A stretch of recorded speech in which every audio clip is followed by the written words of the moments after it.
चुड़ैल। पुराने ज़माने से ही भूत, पिशाच और चुड़ैलों ने समाज के लोगों में अपना आतंक जमाया हुआ था। चुड़ैलें अपने शिकार को अपनी शारीरिक रूप से मोहित कर उसका अंत कर दिया करती थी। पुरुषों की खोज से ये अपनी जवानी और सुंदरता को बरकरार रखती है।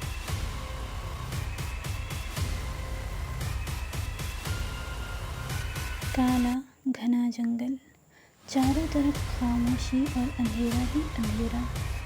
अपनी टॉर्च की रोशनी से इस भयानक अंधेरे को चीरता हुआ घनश्याम अपना घर लौट रहा था। हमेशा ही वो दूसरे गांव सब्जियां बेचने के लिए जाता और शाम से पहले घर लौट आता था, पर आज उसे घर लौटने में देर हो गई।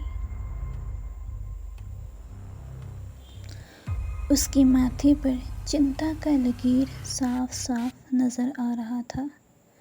वो डरता घबराया हुआ अंधेरे जंगल को पार कर रहा था और मन ही मन सोच रहा था कि जल्दी से जल्दी इस जंगल से निकलना होगा।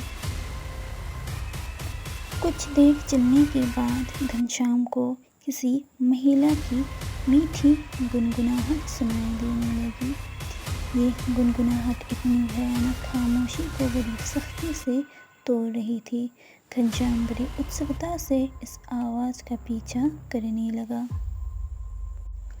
पीछा करते करते वो एक नहर के किनारे पहुंच गया। उस नहर में एक खूबसूरत महिला गुनगुनाते हुए नहा रही थी। वो इतनी सुंदर थी कि जो भी उसे देखता तो उसे पाने की इच्छा में अपना सब कुछ दांव पर लगा देगा। घनश्याम उसकी मोह माया में फंस गया।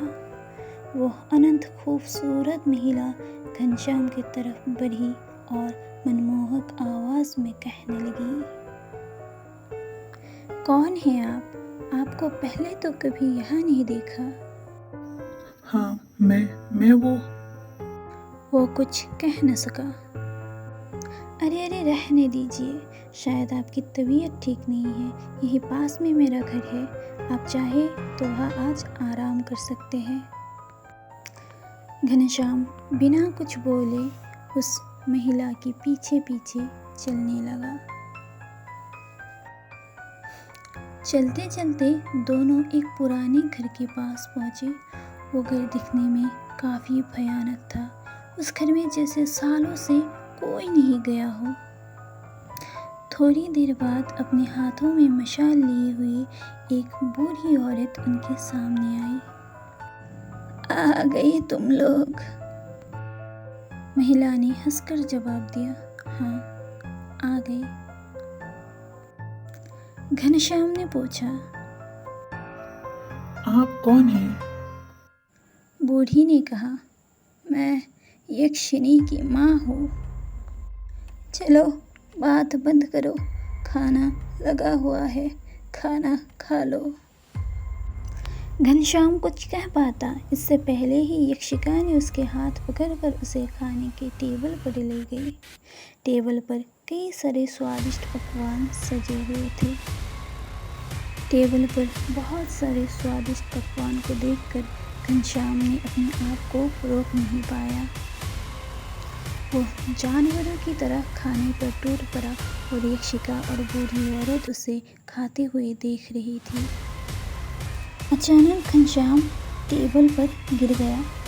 उसकी आंखें काली पड़ गई। हवेली की चारों तरफ घने बादल छा गए और जोरों से बिजलियां कड़कने लगी, जैसे ये बर्बादी की निशानी हो।